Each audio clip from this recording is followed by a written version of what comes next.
నమస్తే, welcome to Leo. ఆ ముగ్గురు మనగాళ్ళు వచ్చేస్తున్నారు. ఎవరా ఆ ముగ్గురు మనగాళ్ళు అనుకుంటే నారా రోహిత్, మంచు మనోజ్, బెల్లంకొండ శ్రీనివాస్ భైరవం అనే కాన్సెప్ట్తో వచ్చేస్తున్నారు. అయితే ఆధ్యాత్మికంగా ఉండబోతున్న సినిమా అనుకోవాలా, లేదా యాక్షన్ డ్రామా అనుకోవాలా, లేదా ఇంకేమైనా థ్రిల్లర్ అనుకోవాలా? అయితే ఈ సినిమా గురించి పూర్తి డీటెయిల్స్ మనతో పాటు సీనియర్ జర్నలిస్ట్ హేమసుందర్ గారు ఉన్నారు. వారిని అడిగి తెలుసుకుందాం. సార్ నమస్తే. నమస్తే అండి. సార్, భైరవం అనే కొత్త కాన్సెప్ట్తో యువ కుర్ర హీరోలందరూ కూడా కలిసి చేస్తున్నటువంటి ఒక ప్రయోగం అనుకోవాలా, లేదంటే ట్రీజర్ చూస్తే మీకు ఏమనిపించింది? టీజర్ చూస్తే వారాహమ్మ వారి నేపథ్యంలో మనకి కాంతారా ఎట్లాగో ఈ సినిమా కూడా ఆ తరహాలు ఉండేట్టుగా ఉంది. ఇంకొకటి ఏంటంటే అసలు గరుడన్ అనే సినిమా మనం ప్రధానంగా ప్రస్తావించాల్సిన గరుడన్ అనే సినిమా తమిళ్లో వచ్చిన సినిమాలో సూర్య యాక్ట్ చేసాడు, ఉన్ని ముకుందన్, శశికుమార్ వీళ్ళు మూడు ప్రధాన పాత్రలు. ఆ సినిమా పెద్ద హిట్. అది అక్కడ కూడా పెద్ద ఇమేజ్ ఉన్న ఆర్టిస్టులు చేయలే గరుడన్ సినిమా. దాన్ని ఇప్పుడు రీమేక్ కానీ భైరవం చేస్తున్నారు కాబట్టి అక్కడ పెద్ద హిట్ అయిన సినిమా అది కథాంశం పరంగా. ఎందుకంటే ఒక రామలక్ష్మణులకి నమ్మిన బంటుగా ఆంజనేయుడు ఎట్లా ఉన్నాడో అలాగే ఒక సీను గాడు వీళ్ళకి నమ్మిన బంటుగా ఉన్నాడని డైలాగ్ ద్వారా మనకు అర్థమవుతుంది. అంటే ధనదమ్ములకి ఒక నమ్మిన బంటులాగా ఉండే వ్యక్తి వీళ్ళకి అన్యాయం జరిగినప్పుడు ఎట్లా తిరగబడ్డాడు, ఎలా కాపాడాడు అనేది కాన్సెప్ట్ అనుకుంటున్నాను నేను అనుకోవటం. అంటే గరుడన్ సినిమా నేను చూడలేదు, కానీ గరుడన్ సినిమాలో ఆ సూర్యకి మంచి పేరు వచ్చింది. సాధారణంగా సూర్య కూడా చిన్న నటుడు, కామెడీ పాత్రలు కూడా వేస్తూ ఉంటాడు. అతనికి మంచి పేరు వచ్చింది. ఆ పాత్రని ఇప్పుడు సీను అనే పాత్రని బెల్లంకొండ సీను, సాయి శ్రీనివాసు పోషిస్తున్నాడని అనుకోవాలి. అయితే మనం చాలా కాలం తర్వాత ఈ నటులు ముగ్గురిని చూస్తున్నాం. ఎందుకంటే ఈ ముగ్గురు నటులు కూడా చాలా గ్యాప్ వచ్చిందని అనుకోవాలి. గతంలో కూడా వీళ్ళ ముగ్గురు సినిమాలు ఏదైతే ప్రతిదీ 2 మొన్న మధ్య వచ్చినటువంటి సినిమా కింద చెప్పుకోవాలి. కానీ బెల్లంకొండ శ్రీనివాస్ కావచ్చు, లేదా మంచు మనోజ్ కావచ్చు, వీళ్ళిద్దరు సినిమాలు కావడం చాలా గ్యాప్ తర్వాతే వస్తుందని చెప్పేసి అనుకోవాలి. కానీ చూస్తుంటే ట్రీజర్ చూస్తుంటే మనకు నిజంగా మంచి యాక్షన్ ఓరియంటెడ్ మూవీ కింద నిజంగా హిట్ తీసుకెళ్తుందేమో అని చెప్పేసి అయితే అనిపిస్తుంది. సో మీకు ఎలా ఉన్నాయి అంచనా? నారా రోహిత్ పాత్ర కానీ మంచు మనోజ్ పాత్ర కానీ అగ్రెసివ్గా ఉన్నాయండి. సాయి శ్రీనివాస్ పాత్ర కూడా అలాగే ఉంది. 3 పాత్రలు కూడా చాలా పవర్ఫుల్ పాత్రలు. అంటే ఒక విధంగా అంటే ఒక ఊరిని నేపథ్యంలో జరిగే అంటే ఫ్యాక్షన్ నిజంలాగా అనిపిస్తుంది. అక్కడ చూసుకుంటే మన గరుడన్ చూసుకుంటే నాకు కొద్దిగా అలా అనిపించింది. నేను కొద్దిగా చూశాను తమిళ సినిమా, మంచి పేరు వచ్చింది కదా చూద్దామని చెప్పి ఓటీటీలో గరుడన్ చూశాను. ఆ తర్వాత తెలుగులో రైట్స్ కొన్నారు, రీమేక్ చేస్తారు అనుకున్నప్పుడు ఇది ఎట్లాగో తెలుగులో రాబోతుంది కదా ఇక చూడటం అనవసరం అనుకుని నేను ఆపేశాను. అయితే ప్రత్యేకత ఏంటంటే విజయ్ కనకమేడల డైరెక్షన్ అనేది ఈయనకు పెద్ద ఎసెట్ అని చెప్పాలి. ఎందుకంటే మన నరేష్తో నాంది సినిమా చేసి పెద్ద హిట్ కొట్టిన డైరెక్టర్, టాలెంటెడ్ డైరెక్టర్గా చెప్పాలి విజయ్ కనకమేడల. ఈ సినిమా డైరెక్టర్ అతను కావటం, జయసుధ ప్రధాన పాత్ర పోషించడం, జయసుధ డైలాగ్ కూడా ఉంది కదా, ఎటు చూసిన ముండాలు తెగబడి ఉన్నాయి, తలలు తెగబడి ఉన్నాయి అంటూ డైలాగు నేపథ్యంలో వచ్చే డైలాగ్ ఉంది జయసుధ గారిది. కాబట్టి అంటే జయసుధ గారిది ఒక కీ రోల్గా మనం చెప్పొచ్చు దీంట్లో. అయితే చాలా కాలం తర్వాత రోహిత్ కావచ్చు, లేదంటే మనకు మంచు మనోజ్ కావచ్చు, బెల్లంకొండ శ్రీనివాస్ కావచ్చు, ఈ ముగ్గురికి హిట్లు అయితే లేవు. కానీ నిజంగా ఒక్క సినిమాతో నిజంగా ముగ్గురికి హిట్ వచ్చే అవకాశం ఉందంటారా? గతంలో ఇప్పుడు జరిగిందా? ఖచ్చితంగా రావచ్చు. ఇప్పుడు విధంగా చెప్పాలంటే మల్టీ స్టారర్ సినిమా అనుకోవాలి దీన్ని. ఈ స్థాయి హీరోలతో మల్టీ స్టారర్గా అనుకోవాలి. ఎందుకంటే ముగ్గురు హీరోలుగా చేసిన వాళ్ళే కదా. ఒకప్పుడు మంచు మనోజ్ కూడా సినిమాలు చేసిన వాడే.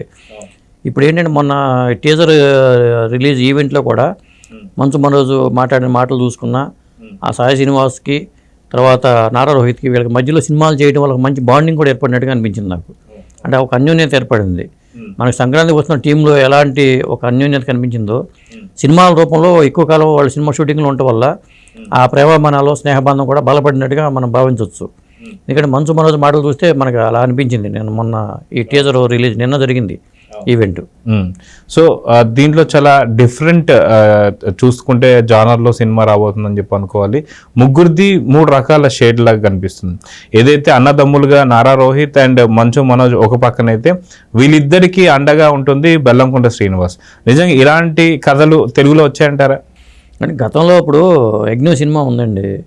యజ్ఞ సినిమా కూడా నమ్మిన బంటుగా ఉండి పనివాడిగా ఉన్న పాత్ర అది కూతురుని తీసుకెళ్ళిపోయే సన్నివేశంతో మన యజ్ఞం ఉంటుంది. అలాగే నమ్మిన బంటుగా ఉన్న సినిమాలు చాలా ఉన్నాయి. కానీ అంటే గరుడన్లో ఆ సినిమాని తీసిన విధానం కానీ, ఆ సూర్య యాక్ట్ చేసిన విధానం కానీ సూర్యకి నటుడిగా మంచి పేరు తెచ్చిపెట్టింది అక్కడ. కాబట్టి బెల్లంకొండ సాయి శ్రీనివాస్ కూడా మంచి పేరు తెచ్చిపెట్టే పాత్ర అవుతుంది ఖచ్చితంగా ఇది. అంటే వాళ్ళ అన్నదమ్ములు ఇద్దరు పవర్ఫుల్ పాత్రలు అక్కడ. వాళ్ళ దగ్గర అమాయకంగా ఉండే పాత్రలాగా మనకు సూర్య పాత్ర కనిపించింది అక్కడ గరుడన్లో. ఇందులో కూడా స్టార్టింగ్లో అతను అమాయకంగా కనిపించే పాత్రే కానీ ఒక పవర్ఫుల్ పాత్ర అతను వెనకాల ఉంటుంది అనేలాగా దీన్ని తీసుకొచ్చారు.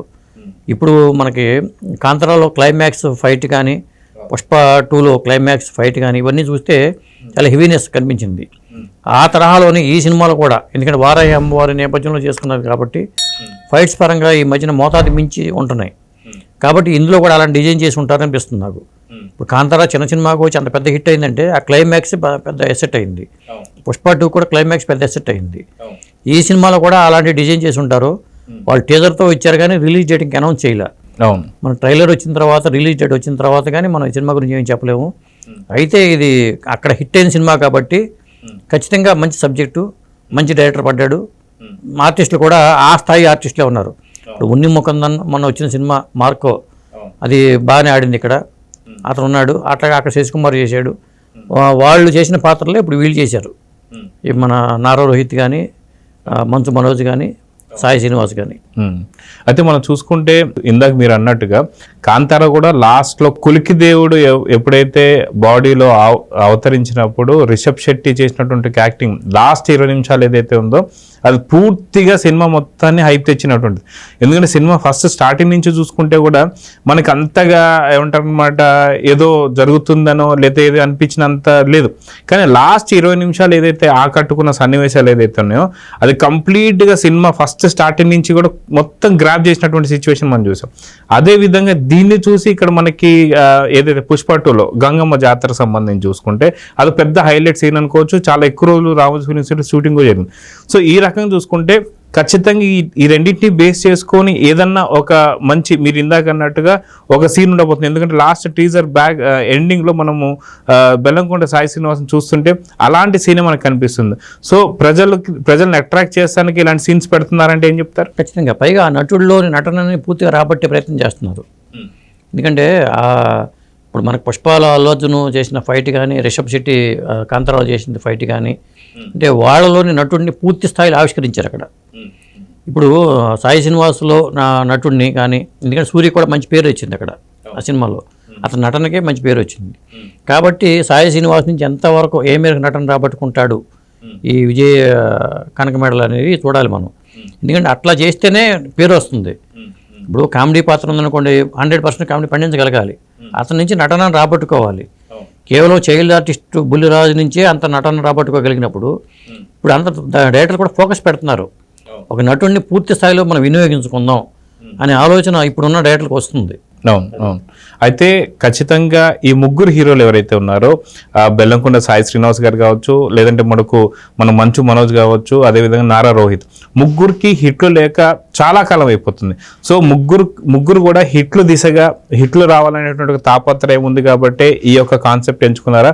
ఖచ్చితంగా ఒక మంచి భారీ హిట్ కొట్టబోతున్నారంటే ఏం చెప్తారు? ఖచ్చితంగా భారీ హిట్ తీసుకునే వెళ్ళే అవకాశం అయితే ఉంది. ఎందుకంటే భైరవం అనే సినిమా వీళ్ళ ముగ్గురికి కూడా కెరీర్కి కూడా చాలా ఇంపార్టెన్స్ ఉంది. ఎందుకంటే ఆ మధ్యన ఛత్రపతి చేసినా, హిందీలో చేసినా కానీ అది పెద్ద లేదు. గతంలో రాక్షసుడి సినిమా మంచి పేరు తెచ్చిపెట్టింది. తను వెనకబడిపోతున్న టైంలో ఇప్పుడు ఒక్కొక్క సినిమాతో జీవితం మారిపోవచ్చు, చెప్పలేము. ఇప్పుడు మరి వెంకటేష్ గారు సైంధవం తర్వాత సినిమా లేదు, సైంధవం పోయింది అనుకున్నప్పుడు 2 ఏళ్ల గ్యాప్ తర్వాత ఇప్పుడు అందరూ దృష్టి వెంకటేష్ వైపు పెట్టమళ్ళిందో మళ్ళీ ఈ ముగ్గురు కూడా బిజీ అయిపోవచ్చు. ఇప్పుడు నారా రోహిత్ కానీ, లేకపోతే సాయి శ్రీనివాస్ కానీ, మంచు మనోజ్ కానీ, ఈ ముగ్గురు నుంచి నటనను ఏ మేరకు రాబట్టుకుంటాడో సినిమా హిట్ అయిందనుకోండి ఆటోమేటిక్గా ఇండస్ట్రీ దృష్టిని ఆకర్షిస్తారు. ఖచ్చితంగా మళ్ళీ వాళ్ళ కెరీరు మళ్ళీ హైప్ వచ్చేస్తుంది.